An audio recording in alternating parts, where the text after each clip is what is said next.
Let us pray. Oh, well, okay, fine. Great architect of the universe, we thank you for this day that you provided for us. We thank you for this opportunity to come and learn more about our fraternity, to learn about its goals, its history, and its principles. We ask thy blessing upon this Scottish Rite body and on the Valley of Phoenix and on the people who are governing the various bodies. Be with us this evening. Open our hearts and minds to receive the instructions that we're about to receive. This we ask in thy name's sake. Amen. Let it be, yeah. Okay, good. Thank you.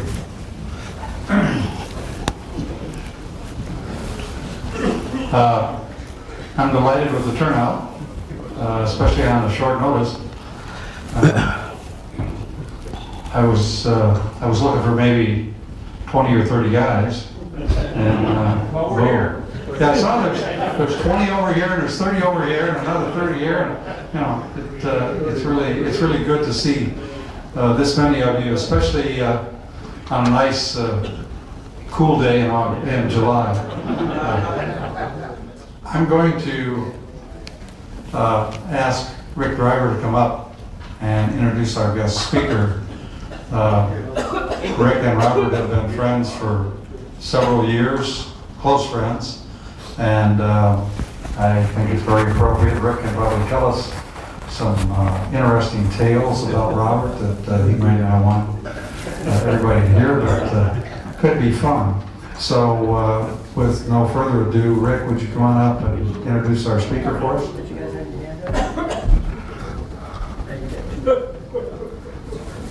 Don't worry, Bob, I wouldn't tell him anything. You better not. Yeah, right.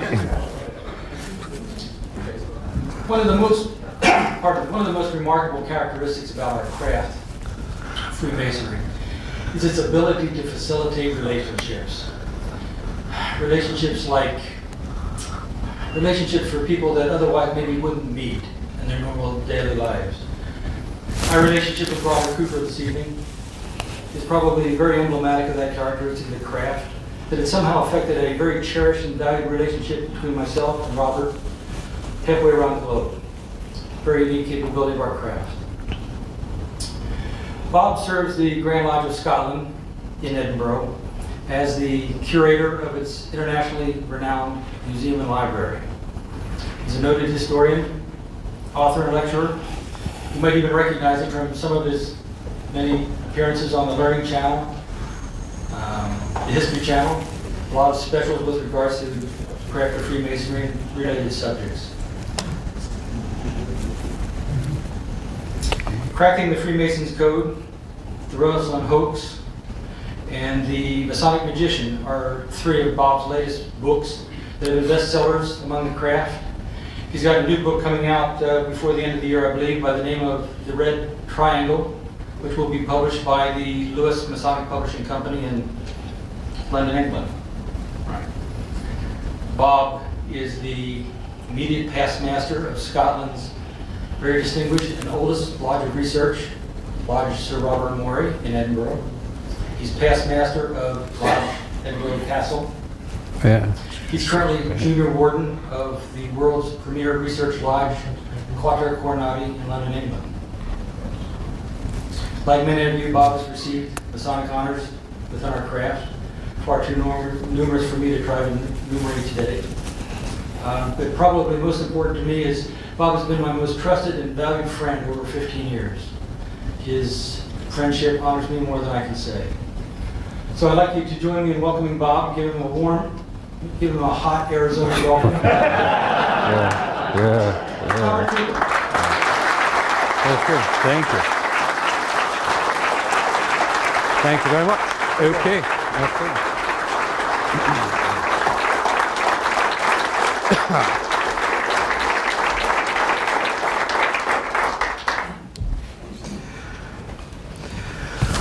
Well, thank you very much for that introduction, Rick, and your preceding comments, John.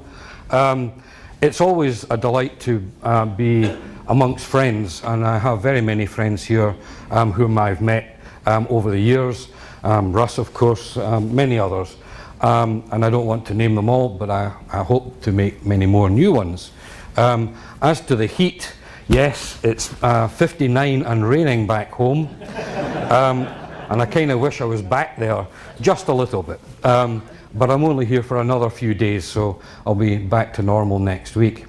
What I propose doing this evening is telling you a little bit about Scottish Freemasonry and why it's different, and then perhaps discuss a little bit more as to what makes Scottish Freemasonry, particularly at Grand Lodge level, so different from that which exists everywhere else in the world. So in other words, what I'm suggesting to you is the whole world is out of step with Scotland. And if you sort of keep that in mind as we go through this, then I think you'll probably get a fairly good handle on what it is I've got to tell you. The reason why Scottish Freemasonry is so very different is essentially because of its very different history. And oddly enough, that different history manifests itself here in the United States of America, and that's one of the major points I want to explain to you this evening, because I think not only does it explain Scottish Freemasonry, but the American connection is very important and unfortunately virtually unknown. That's going to be the first part of my talk. The second part, as I say, we'll go on and talk about perhaps a little bit more controversially on a variety of matters. And I'd like to sort of thank the Scottish Rite for placing me in this particular hall, because it always impresses me in terms of the organisational ability of the Scottish Rite to place an enormous clock so that the speaker just can't possibly miss the fact that the time is moving on. So I promise I'll not keep you here for an enormously long time. But once I've finished speaking, I think John has very graciously said that you can ask me some questions. Whether or not you get an answer is another matter, but you can certainly ask questions after my delivery. So let's turn to the first part. Now I'm going to be quoting a variety of dates and names and things. They're not really all that important. They're almost little signposts for me in my mind to keep me on track. So don't worry, I mean, it is a bit of a history lesson, but the dates and what have you are not that terribly important. However, having said that, I'm going to hit you with one right away. 1717. Most Masonic historians and most Freemasons who have read anything about Freemasonry will know that Freemasonry began, that is modern speculative Freemasonry, began in London, England in 1717. And of course I'm here to explain to you that that's a load of rubbish. So I'll begin with a more important date for you, and that is 1680. And the reason 1680 is very important is because that was the year that the first known Freemason, that is in the modern sense of the word, the first known Freemason came to the United States, or what is now the United States of America. And this man is known by the name of John Skene. He came from Aberdeen, and he was a member of the Lodge of Aberdeen. Now it's very important, I think, to remember that when we're talking about Scottish Freemasonry or Scottish lodges, pre-1717 in particular, we're not talking about Masonic lodges that we'd recognise today. We're talking about lodges that were made up almost entirely of stonemasons, but with a few exceptions, such as myself and people like yourself, who were allowed, who had the privilege of joining the stonemasons in their lodges. The Lodge at Aberdeen was slightly different because only 20% of the membership in 1670, when their records begin, only 20% of the membership was made up of stonemasons. So in other words, by far the largest majority were not working stonemasons. And this chap, John Skene, was one of those non-stonemasons. He was a merchant. He fled to New Jersey to escape religious persecution in 1680, and we know that he was there. He settled, and you forgive my pronunciation, the Rotarian river, he settled on the north side of that river and founded what is now known as Perth Amboy, originally known as Perth, the ancient capital of Scotland. He was joined a few years later by a guy called John Coburn. He arrived in 1684. Now, he was also a member of a lodge, and he came from a lodge in Melrose, which is in the Scottish borders, and he was a stonemason. The lodge was made up entirely of stonemasons. There was nobody like you and I in this lodge. They were all working stonemasons. They built the abbeys and the castles of the Scottish borders, and that's all they did. So this was a stonemason's lodge. He arrived in New Jersey. He goes to Perth Amboy. He finds this fellow Scot there from Aberdeen by the name of John Skene, and he goes, oh dear, it's typical, you know, come all this way and what do I find? A Scotsman. You know? So he wasn't prepared to stay in Perth, and he skipped south across the river where he founded the town of Melrose after his hometown. Now, how do we know about this? Well, quite simply, John Coburn from Melrose wrote back to Scotland saying, look, this is a great place. You should come and emigrate here. This is to the lodge. You should come and emigrate here because it's a great country. There's all sorts of opportunities, especially for stonemasons. And eventually, he started talking to this guy, Skene from Aberdeen. And this is of the crucial importance, I think. Here you have a speculative Freemason, Skene from Aberdeen, and you have a stonemason, Coburn from Melrose, and they get together and they start building projects in New Jersey. So the first stone buildings in that part of the world, in that part of the United States, were the product of a Freemason come stonemason. And this is how Scottish Freemasonry is different from anywhere else in the world. Freemasonry and stonemasonry are virtually one and the same, especially in this particular point in time. So that connection between the actual craft of building castles and palaces and all the rest of it begins very early in Scotland, but the story I want to tell you about is how that came to be developed here in the United States of America. So we have this very first example, if you like, of Freemasonry, that is speculative Freemasonry, connecting to stonemasons and building some of the first stone buildings in North America, in the United States indeed.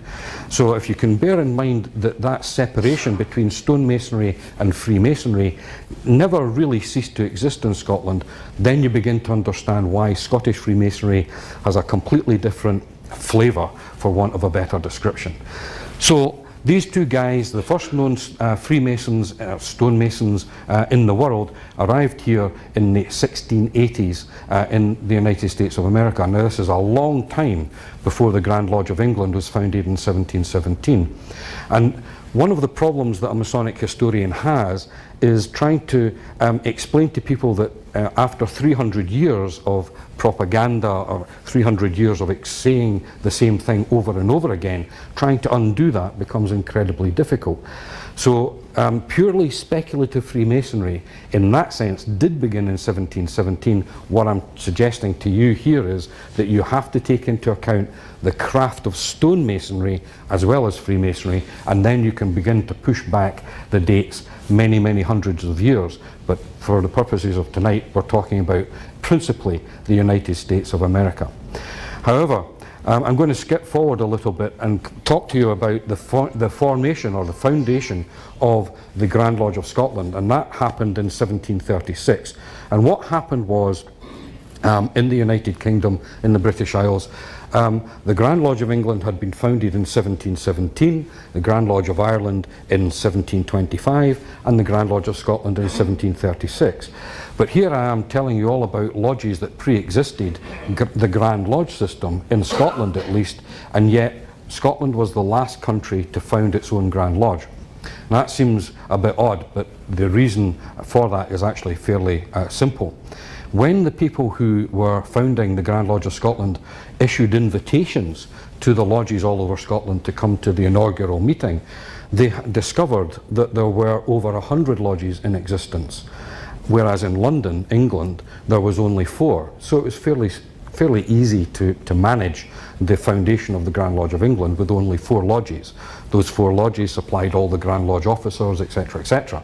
In Scotland, with 100 lodges, it was a completely different ballgame. What happened was that the 100 invitations were issued, and of the 100, 33, and you notice all the numerology symbolism coming in here, of the 100 lodges that were invited, only 33 sent representatives. Of the 33, 12 listened to what was going on and decided they wanted nothing to do with the Grand Lodge of Scotland. So in other words, 21 lodges in Scotland thought a Grand Lodge, a head office, was a great idea. Or to put it round the other way, 79% of all Scottish lodges thought a Grand Lodge was not something they wanted to get involved in at all. So that kind of tells you a little bit about the attitude of the Scottish lodges. However, when you look at the membership of these 3 groups, you begin to get a clue as to why. The 21% who supported the formation of the Grand Lodge of Scotland were almost entirely speculative, modern speculative Freemasons, just like us. The 12 who came along and listened were stonemasons lodges which had a lot of non-stonemasons amongst them, but the traditions of stonemasons were very strong. And that's why they didn't want any part of this newfangled Grand Lodge system. The remaining percentage, they were all stonemasons lodges, and they just didn't see any point in getting involved with a Grand Lodge. And when you think about it, you can understand the Grand Lodge of Scotland was, or any Grand Lodge, was an entirely speculative body, interested in ritual, interested in initiations, interested in processing people and money and documentation, etc. It had nothing at all to do with stonemasons. It couldn't find them contracts, it couldn't find them work, it could not lay down minimum wages, it could not negotiate building contracts with anyone. So you can understand why the stonemasons of Scotland didn't want anything at all to do with a Grand Lodge. However, that created a big problem for the people who were determined to have a Grand Lodge in Scotland. Just like in England and Ireland, they wanted their own Grand Lodge.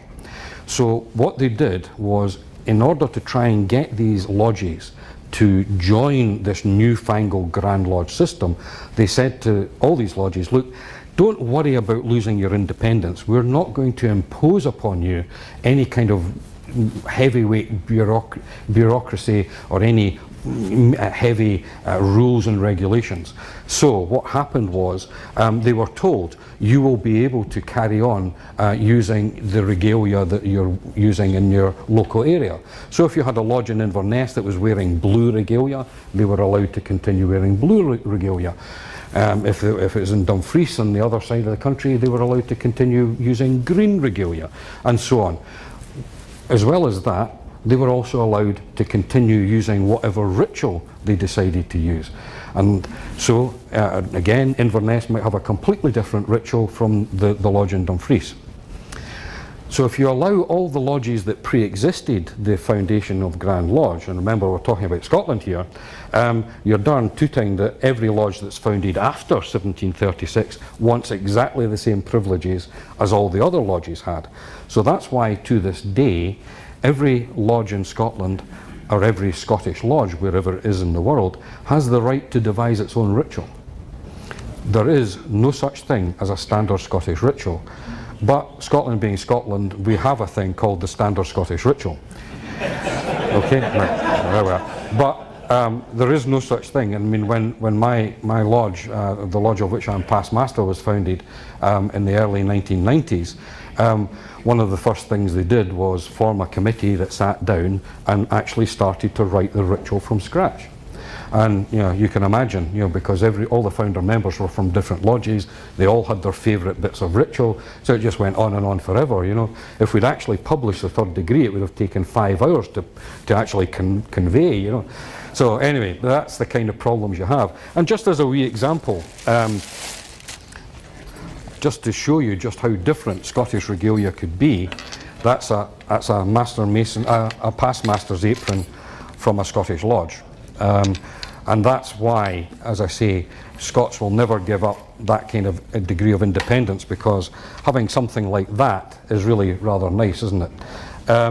So, and you can choose any kind of tartan or any kind of colour, except things like day glow pink is simply not allowed. Okay, no colours like that. So you have the situation, therefore, after 1736, where all these lodges are very independent. They have their own ritual, they have their own regalia, they have their own traditions, and they elect people to attend Grand Lodge. So Grand Lodge is much more of a, in Scotland, is much more of a facilitator rather than some kind of authoritarian body. I will come on a little bit later to perhaps explain what I mean by that, as if you didn't know already. Now, so we have this situation where all these lodges in Scotland don't want to join the Grand Lodge system. There's a very small number, but that means, in fact, in Scotland in the 18th century, we have two systems of masonry, if you like. We have the newfangled Grand Lodge system, working 3 degrees, granting charters or warrants to form new lodges. At the same time, the vast majority of lodges in Scotland are stonemasons lodges, and they're in direct competition with the new system. This is the independent stonemasons system. And it's quite clear, I think, as to why now we understand why the stonemasons lodges wanted nothing to do with the kind of lodges that we're members of. And this is simply down to ritual. These stonemasons lodges only had 2 degrees. They entered apprentice and fellow of craft. There was no master mason's degree. The 3rd degree was invented in London in the early 1720s.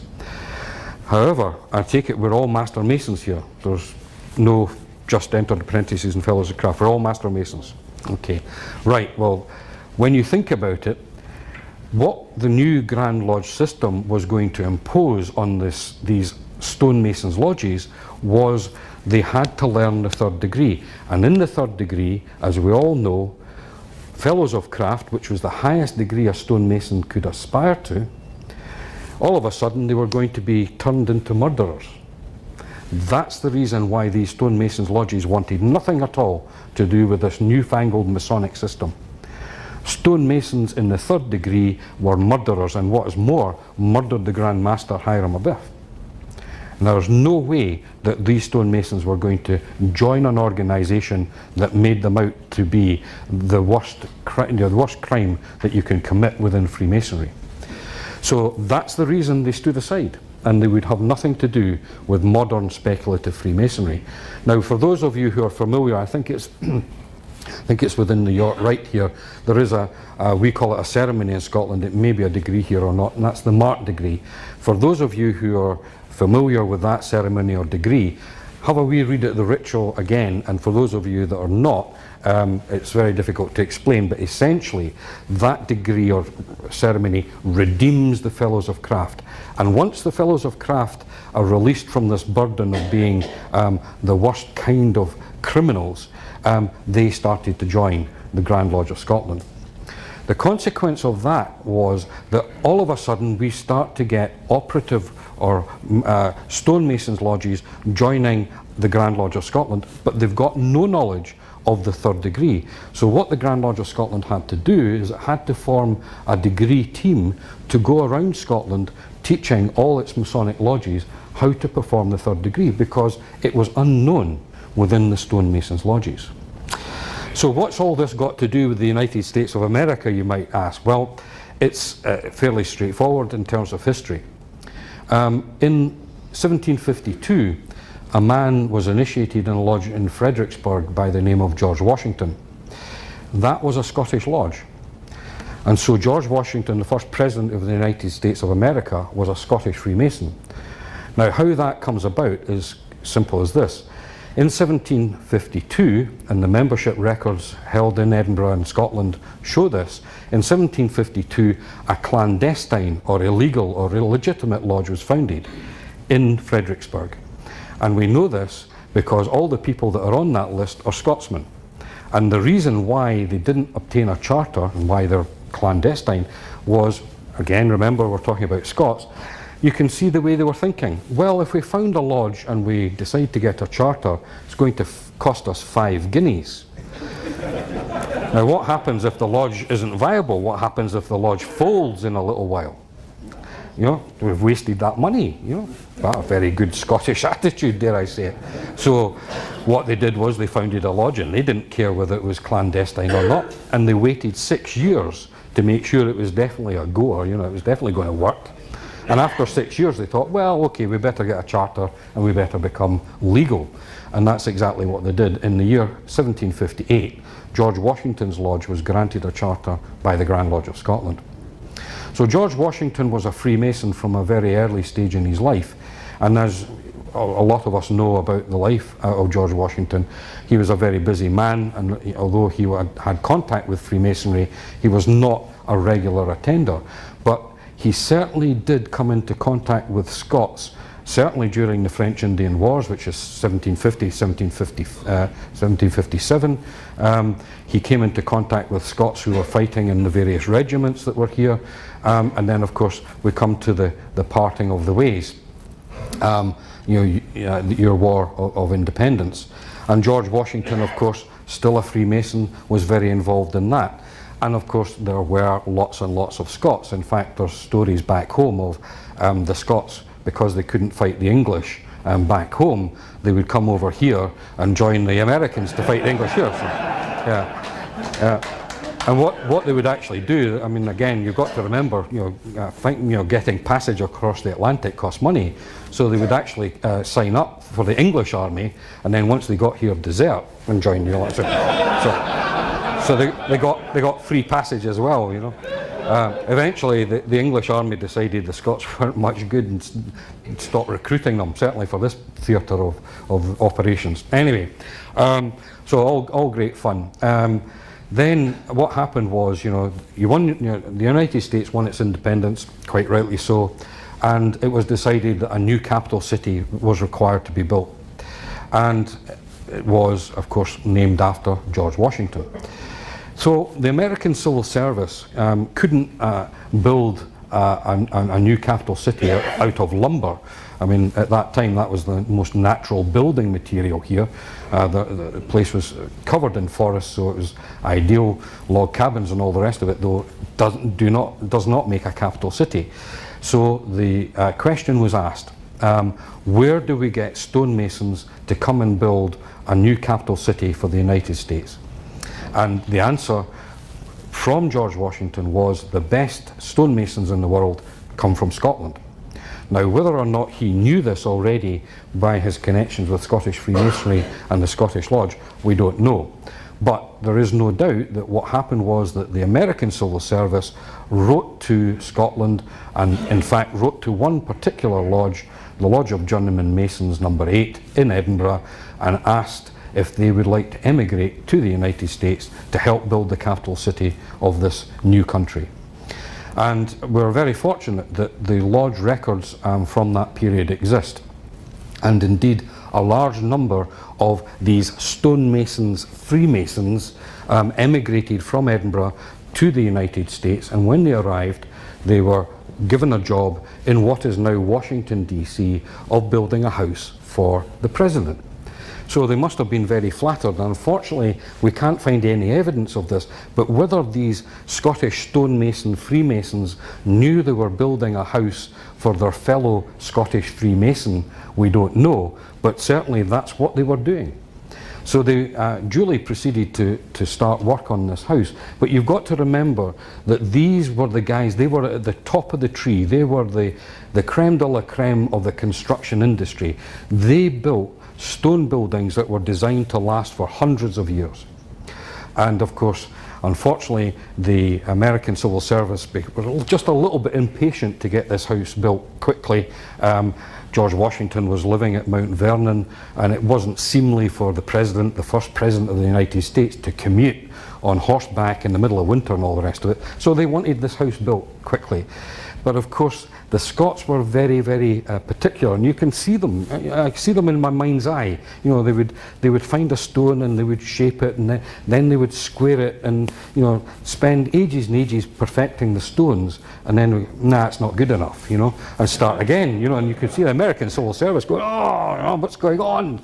So the Americans' civil service came up with a very simple solution. They brought a team of slaves and said to the Scots stonemason Freemasons, here's a team of slaves, you will train them in the art of stonemasonry, and we'll get this house built for George Washington very quickly. And of course, those of you who know from your ritual, only a freeborn man can become a Freemason. And so it was impossible for these Scots to train these stonemasons, these slaves, into to becoming stonemasons, because that would have meant also making them Freemasons. Two went together. In their mind, stonemasonry, Freemasonry made no difference. So the Scots decided there was only one thing they could do. They went on strike. So the American civil servants, what the hell's going on? You know, why are you on strike? Sorry, we can't tell you, it's a secret.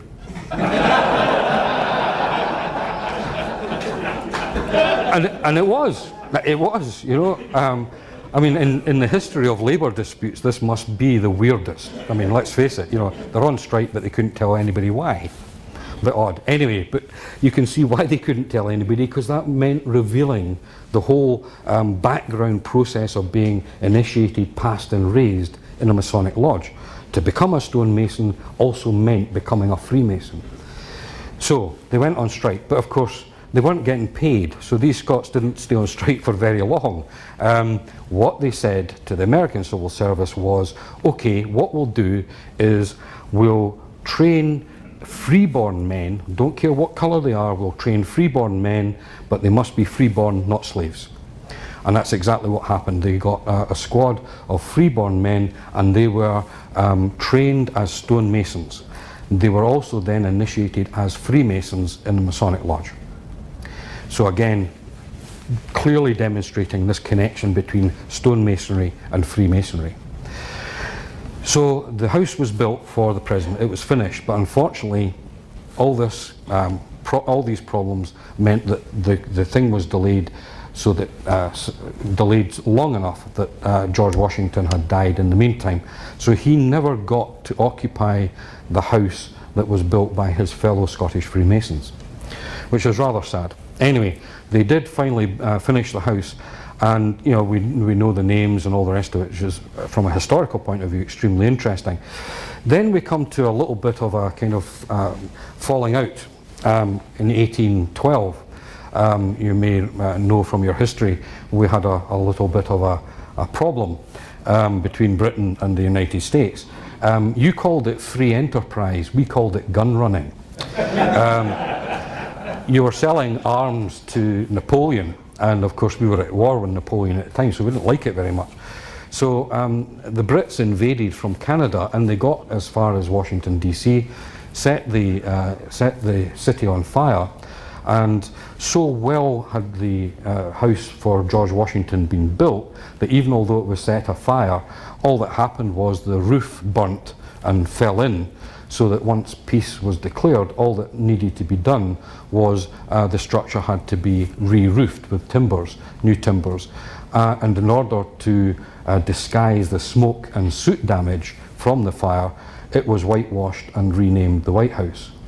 So whenever you see your president on the White House lawn making a speech of worldwide importance, just remember that the building behind him was built by Freemasons. So you can see, I think, from that this connection between stonemasonry and Freemasonry runs very deep within the Scottish Masonic psyche, and it's very difficult to separate the two even today in a modern sense, because although most of these stonemasons lodges did eventually join the Grand Lodge of Scotland, in fact the last one to do so was the lodge at Melrose, the guy from John Coburn, who'd come here way back in 1680. 200 years later it was until when his lodge finally decided to join the Grand Lodge of Scotland. It joined in 1891. So you can see that being an independent stonemasons lodge was something that these lodges held dear and precious and held on to for dear life. There are still approximately 6 Masonic lodges, that is lodges under the Grand Lodge of Scotland, which are called operative lodges, and which seek to recruit stonemasons only. Nowadays, of course, unfortunately, the craft of stonemasonry is so small that they've had to widen their net, if you like, and they now take members from the construction industry, regardless of whether they're stonemasons or not. So you can see from that, I think, that this trait of Freemasonry, this kind of Freemasonry in a Scottish sense, is very different. This air of independence that we have from our regalia to our ritual to our dealings with Grand Lodge is very profound. Now, to skip on to the next part, if you like, and we'll not keep you terribly long because I don't want to get thrown out into the heat of the night, so to speak. There are three books or three texts that Freemasons can refer to for practically any situation. They are the Constitution and laws, or the rules and regulations under which the lodge is erected under the Grand Lodge. There is the volume of the sacred law, and there is the ritual.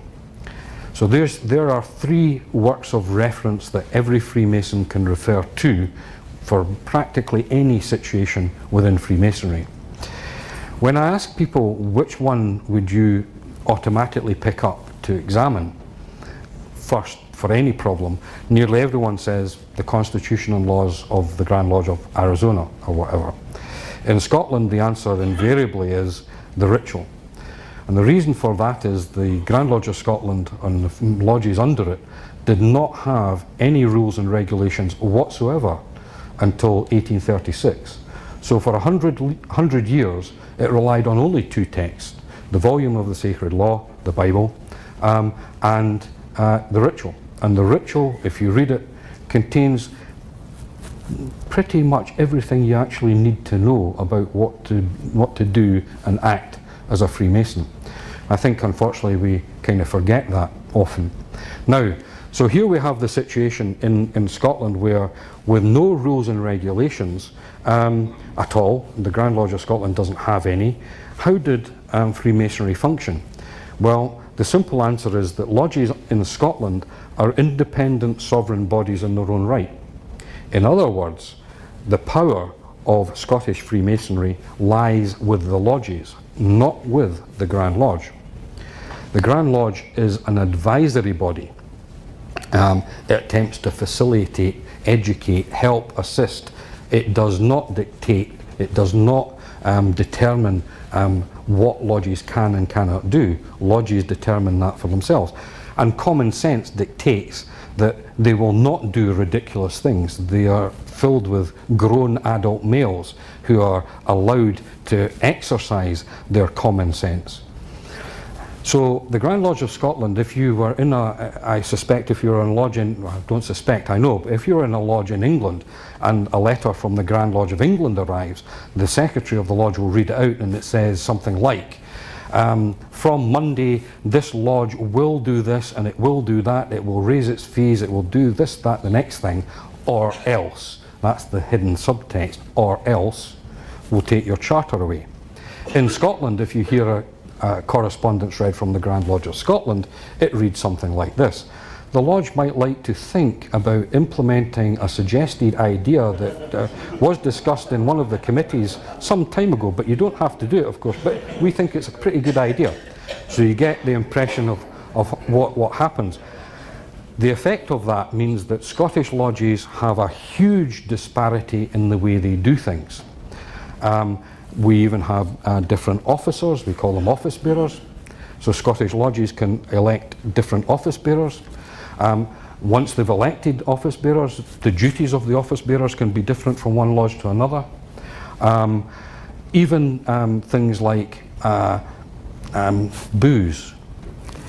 Scottish lodges have the right to sell alcohol in its lodges, and it always has. In fact, some of the famous paintings from the 17th century, alcohol is a very central, picturesque part of the image. Scottish Freemasonry probably would cease to exist overnight if we stopped selling booze. So a secondary income for Scottish lodges, that's the way it's always been. It's a different culture, of course. We're talking about two completely different countries.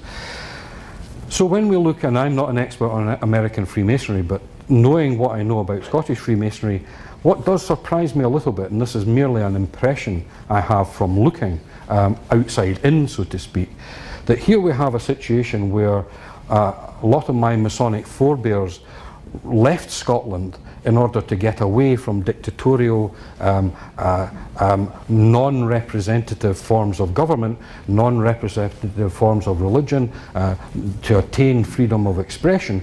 And the craft which I love so dearly here has exactly that attribute that we're trying to escape from 300 and 400 years ago. And I kind of find that it's strange that in the world's most powerful democracy, this craft of ours doesn't have that level of democracy within it.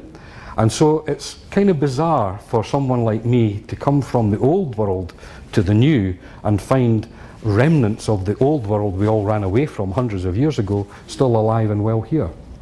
So that is the point of controversy that I better safely end on. If I've got a completely wrong impression, my apologies. But anyway, thank you very much for listening. I hope that you found that to be of some interest, and I'm happy to take any questions you might have. Okay, thank you.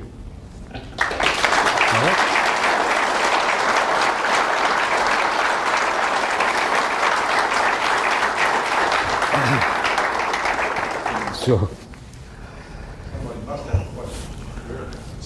I've got one, John. no, somebody. The Grand Lodge addressed me again. So how are new lodges formed in Scotland? In this country, it goes through another lodge and 15 brothers, and then the Grand Lodge gives them a dispensation, and then they form a charter, and we actually just formed a lodge, brand new. Yeah. How are new lodges formed in Scotland? Yeah, things have become a lot more formal now, and that's pretty much the same across the world, I think. But in previous years, George Washington's lodge was known as a self-starter. There was, I mean, think about it, it was a long, long way away to get to charter, apart from the cost. Would you say that's probably the most important task that the Grand Lodge does in Scotland, is form new lodges? No, I don't think that at all. In fact, I think that's probably one of the least important things, because lodges pre-existed the Grand Lodge of Scotland, so we don't need a Grand Lodge to have lodges.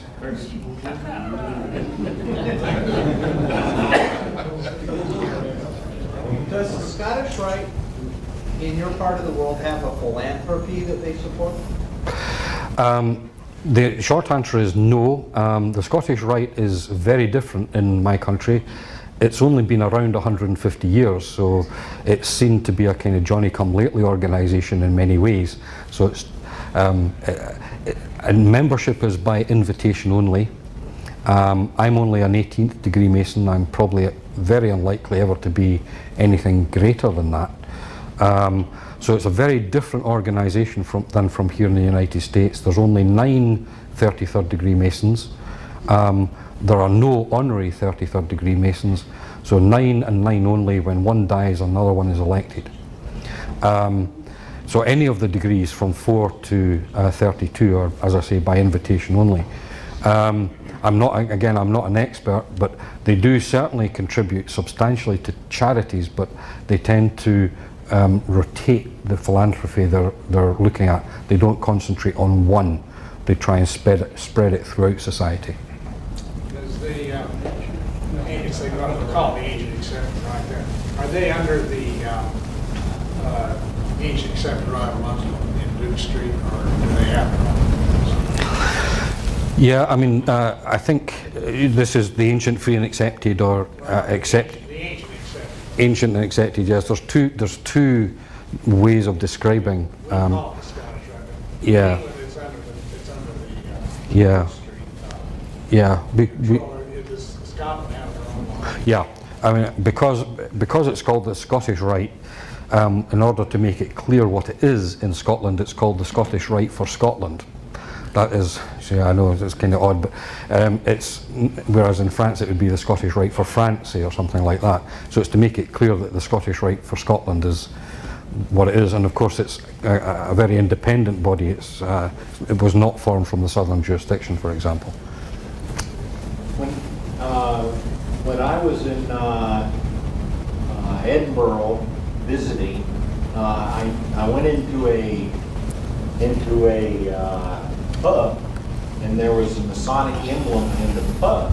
And I'm questioning this because at the time I wondered about it then. This was probably 25 years ago. But I noticed that there was a square and there was a compass, but I didn't notice any G. Mhm. Is this common then with Scottish Mason? No, we have a problem in the sense that Scotland is part of the same landmass as England. The two countries are actually very different in terms of their history and culture. But the English removed the letter G from the square and compasses many years ago. Scotland never did. So when you see the square and compasses, you'll know it's of English origin, and it's in Scotland in error, if you like. It should always have the G. Yeah. It was in London when we first landed in London. Right. And it was like in Prince Arrow Rose or something like that. And it really stood out because that's one of the first things I recognized when I attended there. I was up in Scotland and I enjoyed it very much. Yeah, good. Your particular building. Yeah, okay. Sir. Yeah. Good evening, my name is Jim Reed. How would a 32nd degree Mason be accepted in Lodge a 32nd degree Mason from here be accepted in Lodge in Scotland? Short answer is he wouldn't. He would not, no. Because there's no connection between the Scottish Rite and Masonic lodges. Now, would a 3rd degree Mason? Yes. So I could attend the Lodge as a 3rd degree, but not 32nd? Yeah, exactly. They would simply not understand what a 32nd degree Mason was. Thank you. By the way, thank you for coming. And okay, my pleasure. Appreciate your time. Okay. Bob, for edification, where did the Scottish Rite originate in Scotland? No, it didn't originate in Scotland. It probably originated in France, went to the Caribbean, and then was translated to South Carolina. However, research at the moment seems to suggest that it was Scots in France that established the Scottish Rite before, or the elements of the Scottish Rite that we recognise now. That's ongoing research, and I really don't know too much about it, but it may well have been people who were followers of Bonnie Prince Charlie and his family who were in France who were responsible for creating what became known as the Scottish Rite. But that's at the moment, that's very much ongoing work, ongoing research. Well, James Michael Ramsey, when he gave his famous speech before the Grand Lodge of France, he started with the building, although he himself not very. But he was a Scotsman. Yes. Exactly. I mean, for those of you who want sort of names to think about, there are 3 that immediately spring to mind. James Anderson, who wrote the first constitutions for the Grand Lodge of England in 1723, was a Scotsman, a Presbyterian minister actually from Aberdeen. And he was a member of the same lodge, or his father I should say, was a member of the same lodge as John Skene, who came to the United States in 1680. You begin to see the connections all the way through this. So James Anderson's father was a member of the lodge in Aberdeen. He was the guy that actually wrote the minutes where John Skene is recorded being a member. So he's the first guy. What's interesting about, he's writing the constitutions for the first Grand Lodge, the Grand Lodge of England. But anyone who reads it carefully will probably find what I find a very amusing one-liner that he slips in as a Scotsman. You've got to remember who's paying to have this written, the Grand Lodge of England. But he slips in a one-liner that says, in simple as this, of course, pure Freemasonry was preserved in Scotland, end quote. So, in other words, he say, yeah, I'm writing the history for the Grand Lodge of England, but by the way, guys, true Freemasonry existed in Scotland, not here. And then the third, so that's the first one. The second one, as you mentioned, is Chevalier Ramsay, Andrew Ramsay from Ayrshire. This humble man, son of a baker, becomes a chevalier, a knight of the Order of Lazarus, And he gives this very famous oration suggesting that Freemasonry originated during the Crusades. So that's the second Scotsman. The third one to mention, not so well known perhaps, is William Preston, who wrote lots of Masonic lectures. He was born in Edinburgh, but was very much an English Freemason.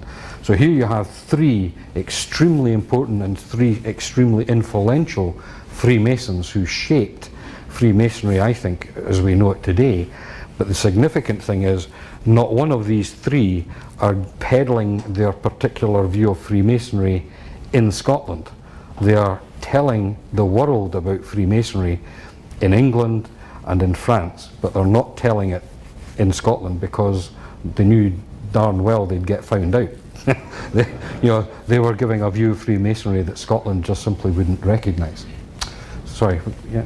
How much of your research were you able to do on the United States Freemason organization, early organization, from Scotland? Were there duplicate records kept in Scotland, or did you have to come to the Americas to research it? Yeah, it's one of these rather odd situations where you kind of stumble across information by mistake when you're looking for something else. And I was looking through the Lodge of Journeyman Masons No. 8's records, trying to find the name for a genealogical inquiry it would receive. Somebody was trying to find out whether an ancestor had been a Freemason or not.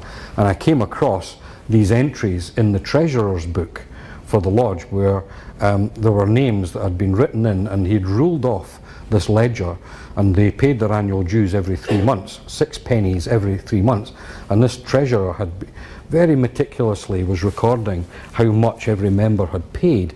And then you can see almost in a temper, he'd scored out some names with a quill pen, and underneath he's got "gone to America." He can't collect the 6 pennies anymore because the guy's not around.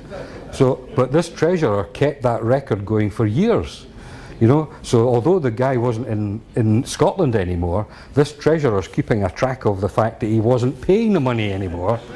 So when he came back, he was, "Oh, that you owe me £10 now, not just shillings, it's pounds." So when I found that, I said, well, why record the fact that they'd gone to America? What's significant with that?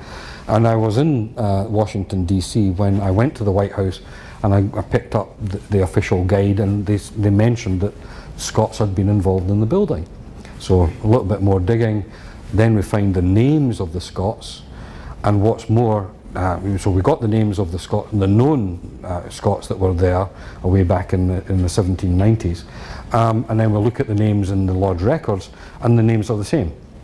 Then Harry S. Truman, president, past Grand Master of the Grand Lodge of Missouri, in the 1950s, he remodeled the White House. I think it was the 1950s. And he stripped it right down to the foundation stones. And he found all these stones had a mason's mark on them. And the mason's mark, of course, is all that's on the stone. No name, but a mason's mark. So we got photographs of all these stones from the White House, then went to the mark book of the lodge, and next to the person's name is a mark. So the mason's mark is taken by the person to the United States of America, and when he carves a stone, he puts his mark on it. And it's recorded in the mark book in Edinburgh, and it's the same mark on the stone. So we know the stone and the name of the guy that carved it. Now, what you might find interesting is that Harry Truman sent these stones to every Grand Lodge in the United States and very many other Masonic orders, Masonic bodies. Most of them have now been brought back together, and they're on exhibit with the mark book from Edinburgh, from the Lodge of Edinburgh, and they're on display in the George Washington Memorial in Alexandria, Virginia, at this moment.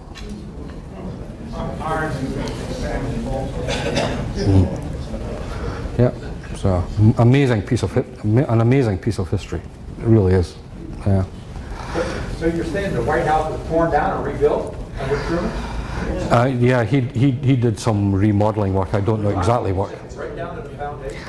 Yeah, he was very, he did. I mean, there's photographs of the time. I mean, he kind of ripped the place apart. Yeah, he really did, but yeah. Yeah.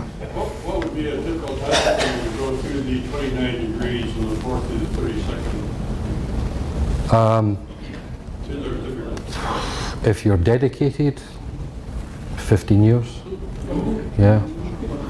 I'll 15, yeah. I'll never do it. I'll never do it in my lifetime. There's no waiting period between degrees, in other words. Yeah, there is, but it's not a written period. It's by invitation. So, and that could be 2 years, 5 years, depending on just how you're perceived to be as a Freemason. Robert, I have a question. Rosslyn Chapel. Is there any connection between Rosslyn Chapel and Freemasonry? Yeah, yeah. It's, I can recognize a bear trap when I hear one. It's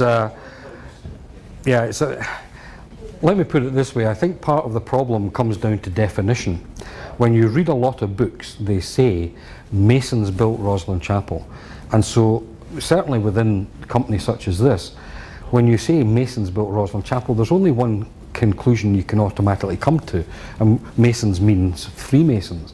But of course, it wasn't Freemasons that built Rosslyn Chapel, it was stonemasons. So when you remember that, and the fact that at that time there is no obvious connection between stonemasonry and what we now know to be Freemasonry, then there is no connection. What there might be is a kind of reflection from what we know today as to what they were doing in places like Rosslyn Chapel. But in many ways, Rosslyn Chapel is not unique, because there are many other buildings like that in Scotland, maybe not quite so profuse in terms of the carvings, but there are other churches and chapels with all sorts of what you would consider to be Masonic within them, but they're not considered to be Masonic buildings. So it's a very difficult question to answer to any great degree of satisfaction, because we've all got our own opinions, but personally I don't think there is any connection. Yeah, it was a good tour. Story in Alexandria, Virginia, is that what you're saying? I'm sorry? You have the whole stories in Alexandria. No, it's at the lighthouse. You take the lighthouse tour. Tour, yeah. They'll tell you all about the history of the building. Yeah, it's a good Now, tour. If you want to go to the monument in Alexandria, that's a Masonic effort put together by the then 50 or so Grand Lodges of the U.S. I guess there might have been 50 by that. But that building was built back in the 30s. Yeah, I think it's just celebrated its 100th anniversary, if I'm not mistaken. Different process. But if you want to know about lighthouse renovations, the thing to do is next time you're in Washington, see if you can get signed up for the White House tour. Yeah. You'll get more than you wanted to know. Yeah, I think there's history online as well. Yeah. Today, as of like a year and a half ago, you want to take a tour of the White House. You had to be a senator or a congressman in order to get you in there. So my question is, the Scottish Rite is there. Do we have a little pull? We can get to the big guy. I'm not the guy to answer for the pull of the Scottish Rite. I'm inclined to be skeptical. Oh, by the way, the question earlier that my friend asked about visiting the ancient accepted rite in other countries. There is a protocol for, you may be allowed to visit and you may be accepted for visiting purposes at 32nd or whatever you are in the Scottish Rite here. But were you to try to join over there, you would certainly not be accepted as a 32nd degree Mason. I don't know exactly where they would put you. There's treaties in Washington that they have with the other Supreme Councils around the world that define that. But the rest of the world, quite frankly, goes a little squirrely when they hear how we pass out degrees in the Scottish Rite in this country. I had the same experience as Bob. I was at a dinner in New Zealand some years ago. We had some visiting New Zealanders, and we were talking about Scottish Rite. I was with a Masonic group, and we were just having dinner conversation, and I asked, how many 33rd degree Scottish Rite members are there for the country of New Zealand? The answer was 5. And I looked at the table and I said, we have more than that here from the States. Their eyes, of course, began to roll. Yep. One of the things I'd like to add to that is that if someone from Europe wants to become a Scottish Rite Mason while visiting the United States, they cannot. Really? That's right. They can only do it. They can become a 3rd degree Mason here, but they can't be a Scottish Rite Mason unless they become a citizen. That's to not infect the Europeans. There's another one here. Yes, I wanted to, just a quick question in regards to the current lodges in Scotland. What % of them actually have active stonemasons? Not an awful lot, I have to say. The construction industry has changed beyond all recognition. You know, it's all steel and concrete and glass now. So the actual number of stonemasons as a trade is very small. So what happens is that there's six, certainly six, and the Lodge of Journeyman Masons number 8 in Edinburgh is one of them. What they try and do is they try and recruit candidates from the construction industry rather than just stonemasons. They have to do that in order to survive, basically. Yeah. You mentioned earlier that the ritual for the Scottish quote Blue Lodges contain everything you need to know, which would also include their bylaws or the governing right. Is that still true today? And is that ritual coded, or is it written in a clear text? In what language? Well, the first thing is that in terms of, I mean, it's a philosophical observation, if you like, that the ritual contains everything you really need to know as a Freemason. The problem is that it's a lot easier to pick up a plain English text that tells you in a certain situation, the Grand Lodge tells you this is what you do. So that's why nowadays we tend not to look at the ritual, which is in some ways rather sad. So that's why we tend to concentrate on the Grand Lodge rules and regulations. It's the same in Scotland now, sadly.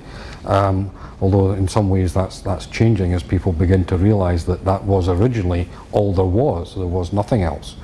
And the second part of your question was coded. Again, that depends very much on the lodge. We don't have to be quite so cautious in Scotland. I mean, there are 660 lodges, and certainly every single lodge, although it might have a similar ritual to another lodge, there will be substantial differences within it. So, I mean, I think you have a system of district deputies here that make the lodges conform to the standard ritual of the state. Well, you can imagine in Scotland trying to make 660 lodges with different rituals conform is just not it's nigh impossible. So it's not so essential for the lodge ritual to be coded. Having said that, some lodges have their ritual printed in full, but that's because they're the only lodge that has that ritual.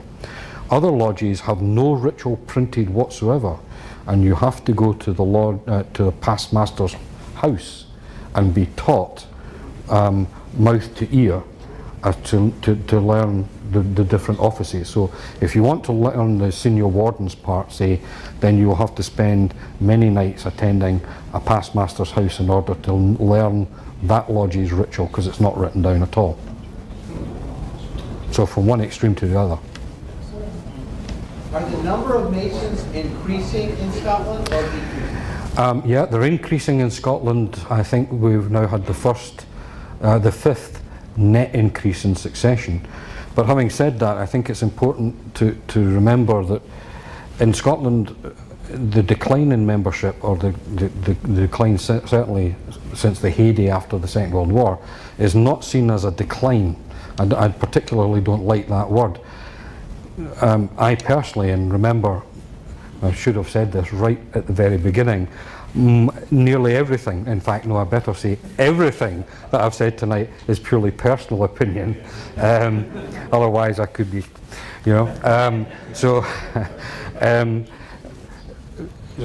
Sorry, could you refresh my memory, just the particular point you were... The numbers, are they increasing? Yeah, the word, yeah, as I say, I don't like the word decline.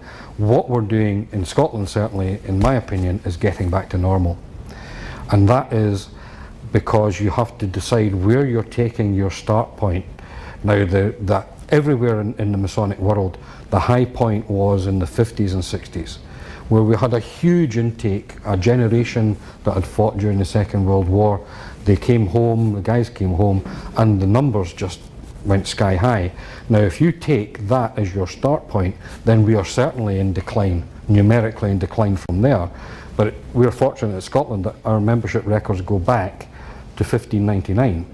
So when you pick a date, 1650, 1750 or 1850, we're doing very well, thank you very much. Depends on where you choose your date to start from. Okay. All right, John, we tired them enough. You think you tired them out? Well, I hope so. Anybody got any more questions? One more time. Is there an email address that we could contact you if we wanted to communicate? Oh dear. Yes, of course there is. Of course there is. Yes, we can certainly supply that. That's not a problem. You can get it from the Grand Lodge of Scotland website as well. Yeah. Thank you, Robert. Give me my card. Yeah, I will. Yeah. Okay. Thank you very much. My pleasure. Thank you.